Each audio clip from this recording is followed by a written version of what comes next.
মাঝে মধ্যে না সংসারের কোনো কাজ করতেই ইচ্ছে করে না। আজকেই যেমন আমার কিচ্ছু করতে ইচ্ছে করছিল না, তারপরেও এখন আমাকে করতেই হবে। আগে যখন বিয়ের পর বাবু যখন হয়নি, তখন আমার যখন কোনো কিছু করতে ইচ্ছে করতো না, তখন আমি সত্যি কিচ্ছু করতাম না। যতক্ষণ নিজেকে রেস্ট দিতে ইচ্ছে করতো আমি সেটা করতাম। আর আমার যেগুলো কাজ করতে ভালো লাগতো, যেমন আর্ট করা, আমি সেগুলো করতাম। আমি খুব আর্ট করতাম আগে, আর সেগুলো দিয়ে ডেকোরেট করে করে আমি পুরো রুমটাকেই সাজিয়ে নিতাম। বাট এখন হয়ই না। তোমরা হয়তো দেখেছো আগের কোনো ভিডিওতে আমি ক্লে দিয়ে আমার ওই আয়নাটাকে সাজিয়েছিলাম, বাট আমার মেয়ে সেটাকে নষ্ট করে দিয়েছে। যখন দেখবে সাজানো জিনিস নষ্ট হয়ে যায়, তখন আর খাটনি করে করতে ইচ্ছে করে না। আমি এখন সময়ও পাই না। আর এখন আমাকে হয়েছে ঘড়ির মতো, মানে ঘড়ির টাইম মতো।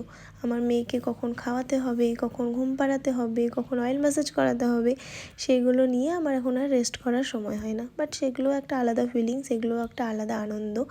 আমি এখন মেয়েকে 3টার দিকে ঘুম পাড়িয়ে নিলাম। আমি প্রত্যেক দিনই ওকে ঘুম পাড়ানোর পর করি আমাদের সবজিটা, কারণ ও যদি জেগে থাকে ও এইভাবে এতক্ষণ আমাকে সময় দিবে না। আমি ওর জন্য যেটুকু পারি সেটুকু ওকে জেগে নিয়ে করি।